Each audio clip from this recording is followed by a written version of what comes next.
गोदावरी ही भारतातील दुसरी सर्वात लांब नदी असून तिला दक्षिण गंगा असे म्हटले जाते. ही नदी दक्षिण भारतातील शेती, संस्कृती आणि अर्थव्यवस्थेसाठी अत्यंत महत्त्वाची आहे. उगम व प्रवाह. उगम त्र्यंबकेश्वर जवळील ब्रह्मगिरी पर्वत. उगम राज्य महाराष्ट्र. प्रवाह दिशा पश्चिमेकडून पूर्वेकडे. शेवट बंगालचा उपसागर मध्ये विलीन. लांबी व खोरे. एकूण लांबी 1465 किलोमीटर. खोरे क्षेत्र सुमारे 3,12,812 चौकिमी. भारतातील सर्वात मोठ्या नदी खोऱ्यांपैकी एक.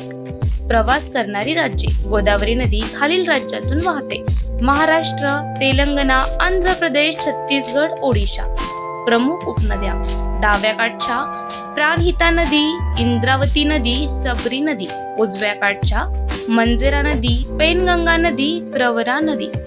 प्रमुख शहरे: नाशिक, नांदेड, भद्राचलम, राजमुंद्री. धार्मिक महत्त्व. गोदावरी नदी हिंदू धर्मात अत्यंत पवित्र मानली जाते.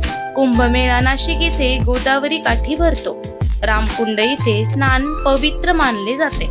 अनेक तीर्थक्षेत्रे नदी काठी वसलेली आहेत. आर्थिक महत्त्व. शेतीसाठी पाणी, धान, ऊस, कापूस, पाणी पुरवठा व सिंचन प्रकल्प. मासेमारी व जलवाहतूक. वीज निर्मिती. धरणे. महत्त्वाची धरणे व प्रकल्प: जायकवाडी धरण, श्रीराम सागर प्रकल्प, पोलावरम प्रकल्प, आंध्र प्रदेश. पर्यावरणीय महत्त्व. विविध वन्यजीव व वनस्पतींना आधार. नदी खोऱ्यात जैवविविधता मोठ्या प्रमाणात आढळते. पाणथळ प्रदेश. समस्या व आव्हाने. औद्योगिक व शहरी प्रदूषण, पाण्याचा अतिवापर, धरणामुळे नैसर्गिक प्रवाह बदल, हवामान बदलाचा परिणाम. ऐतिहासिक व सांस्कृतिक महत्त्व. प्राचीन काळापासून नदीकाठी संस्कृती विकसित. अनेक मंदिरे व धार्मिक स्थळे. रामायण काळातही गोदावरीचा उल्लेख. महत्त्वाची तथ्ये. दक्षिण गंगा म्हणून ओळख. भारतातील दुसरी सर्वात लांब नदी. मोठे नदी खोरे. माहिती आवडली असेल तर चॅनलला please like, share and subscribe करा.